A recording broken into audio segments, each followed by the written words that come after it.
Hello and welcome to the assembly guide for the Anemone, which is my first plunger-driven blaster and also a shell-fed silly shell blaster. So yeah, you need silly shells. For materials, you need nothing besides 4mm string. So it has to be 4mm because you use the string to make gaskets, and nothing else will work pretty much. So get 4mm, or I don't know, try to adjust those fitments here, maybe with some E-tape or Teflon tape. But do it on the inside, not the outside that rubs. Otherwise, yeah, this is 4mm to about 3.7mm. It swishes a little, so you probably have a couple fragments of millimeters as play there. Yeah, right, for printing, I would suggest you print all the very stressed parts like the sear, the ejector lever, and maybe the plunger rod and the plunger itself with 5 wall loops instead of 3. And the rest can be done with 3 wall loops. It shouldn't handle too much stress. This is all made from 3 wall loops and it holds fine so far from my testing. So yeah, that out of the way. I got some 800 viscosity silicone oil for this. I'm not sure how silicone oil reacts to the strands in there. Those are usually latex. But yeah, just make sure your lubricant also plays well with whatever rope you're using. You don't want that dissolving. Okay, let's begin building this thing. I'll start with all the gasket making. So you take your bit of string you got, and for the main seal O-ring deal, you wrap that around here 2 times, like so, and then you see here is a little step. You try to cut it there. So I'm gonna do that with my little scalpel. So I have a, whoops, that flailed right through my pins. As for pins, as always, the number of parts you need is indicated in the file name. So for example, for pin S, you have 8 of them. It's called 8 pin S. Pin S, oh god. And also, this doesn't have the numbering system I usually have with bigger blasters, just because it uses 2 different kinds of pins. The fin pins are just for this reinforcement bar up there where this bar runs through, and the rest is all the 6mm pins that's slightly larger. You will see when you get it wrong. So let's just lay that in there for a test.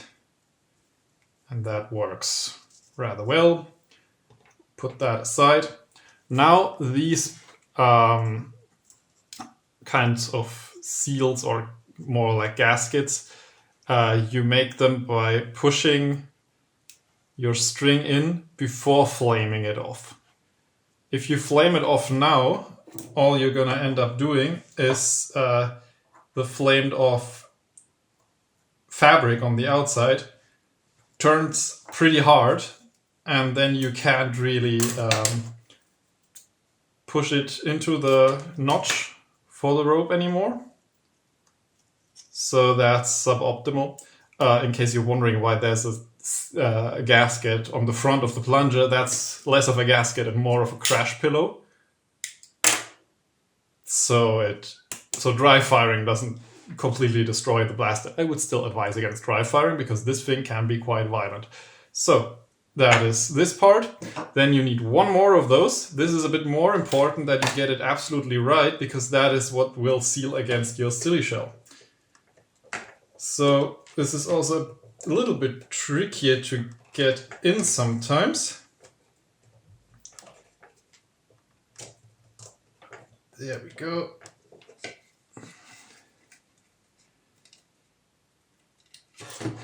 Just hold it on one side and click it in with your fingernail, for example.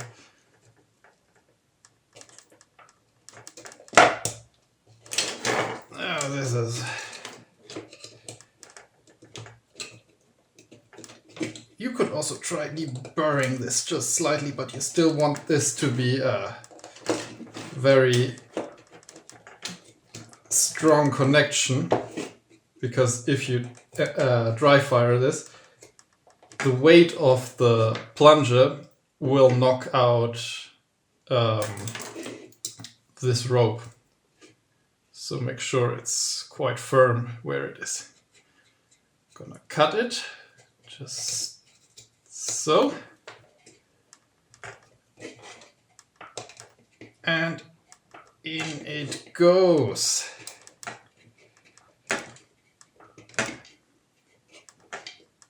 Good. Now flame it off, and if you got relatively heat-proof fingers, you can press it into shape a little bit. I work as a dental technician, so I handle glowing metal a lot, so I can take it. So that's a relatively okay seal like that. So all this does is it presses against the silly shell and creates a gasket, quote unquote. It's not a good gasket, but it should hold somewhat well. Okay, last bit of elastic before the main propulsion. You stick that through here and press it up into that recess up there. Let's get some more rope maybe to make a good knot. Then you take this is the sear. This works this way kinda. It holds in there like that, and when it gets pushed up, it disengages from the plunger and just slams forward. So you put that in like so through that hole in the back. So this little groove here is where that rope sits. And in we go. Put in a pin. Now with a little loose, always you can adjust the pin fit by just twisting it a little. And then we put that through here and make a light knot. Emphasis on light. This is just supposed to somewhat keep... Why do I keep shooting these little pins all over the place? This is just supposed to reset the sear, and the trigger pull shouldn't be too hard that way. So let's install the trigger. Goes in like that through the front and under the sear.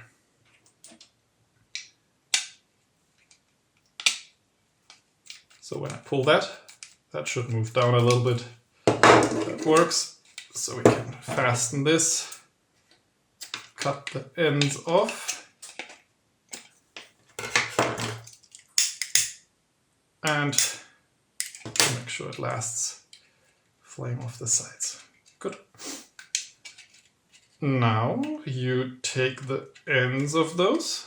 You can stuff them like parallel, like this. So get in there like that.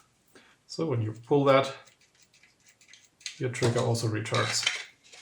Now you just put the grip over that and forget it even exists. Secure that with 2 of the big pins. That's good. Now we can assemble all this. So the way you do that is you stick that through here. That's the rear of the frame. The rounded part is where this will sit. And this rounded part kind of goes into this shape. And that should go here. Make sure your notch where the sear will go is on the bottom side. Okay. Now, the lubrication. First we start by just putting a ring of lubricant all around the inside of the plunger tube. And then another around this part here. Just so we have a tiny bit of a liquid interface between string and the plunger to increase the seal a little. Okay, let's give that a little bit of pull.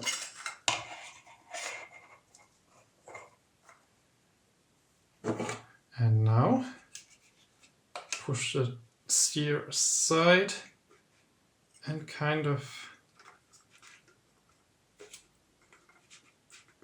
finagle that in there without pinching it on the rim of the plunger tube.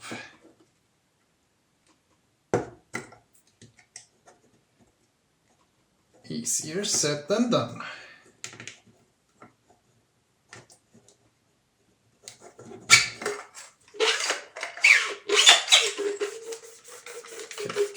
Turn it and move it a little bit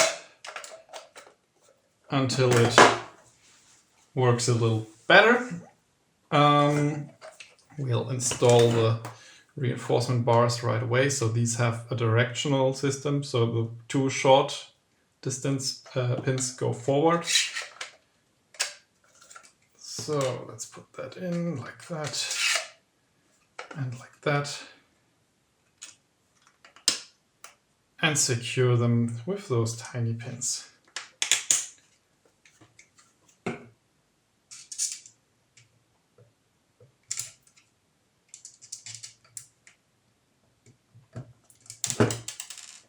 Sometimes they don't want to go in. That is because I had a gap there.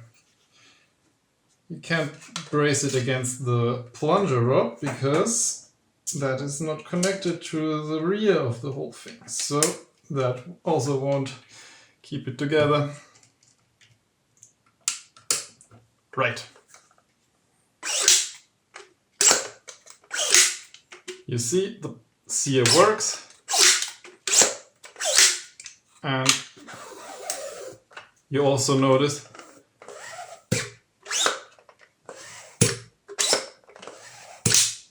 that is a pretty good air seal. Still moves a little sluggish, but I'm planning to... this is slightly thicker cord, so that is probably why that is. Okay, next part you need is the ejector. Put that on like that, interfaces with this hole. Put a single pin through. That pin went in way too easily. There we go.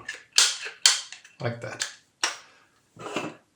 Then, next up, you need this bar that has a hole right at the edge of it. That's where you put this.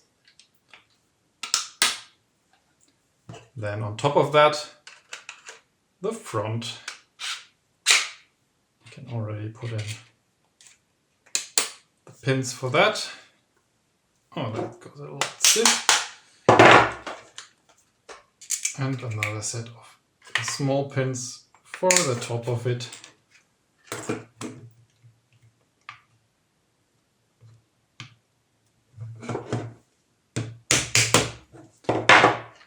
I like this color. It looks very, I don't know, drug lord cartel style.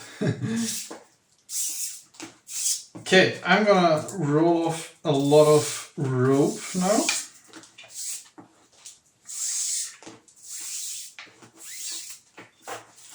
There you go. And the way you do the next step is you just put the rope through here. Now you just make sure it doesn't stick out of that side. And then through that hole in the back. And back forward again. You do that 2 or 3 times, depending on how much power you want. 3 times will result in a lot of power. So you have been warned. This is not my usual stringer. This is a full-size plunger-driven blaster. This will hurt if you overstring it. I'm gonna just quickly cut this short and flame it off because it gets tough to pull through here if the end is super big. Okay, and one last round. If we can manage it. This is, as I said, slightly thicker cord, so there may be an issue with that.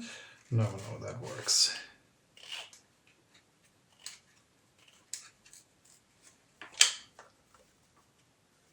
Where are you coming out of? There you are.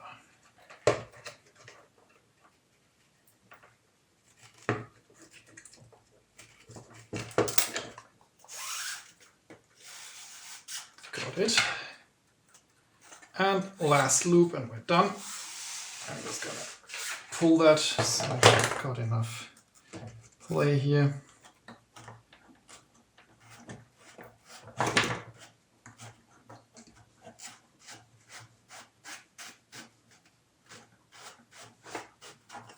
So, comes out the front as well. So now we just tighten that by pulling it. And just pull a knot there.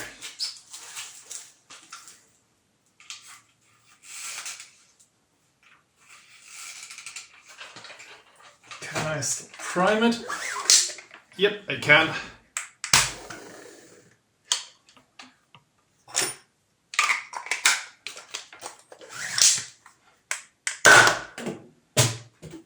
Yep, it works.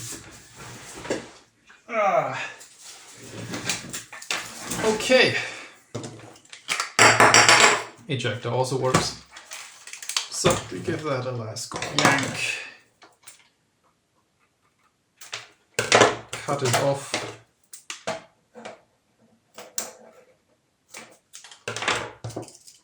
I can make another seal out of that piece. And then you just stuff the ends down those holes. Like that. And take the last part here. That is again connected with the usual 3 pins, so it's nice and stable.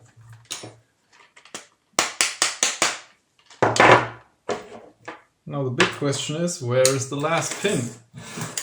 There it is.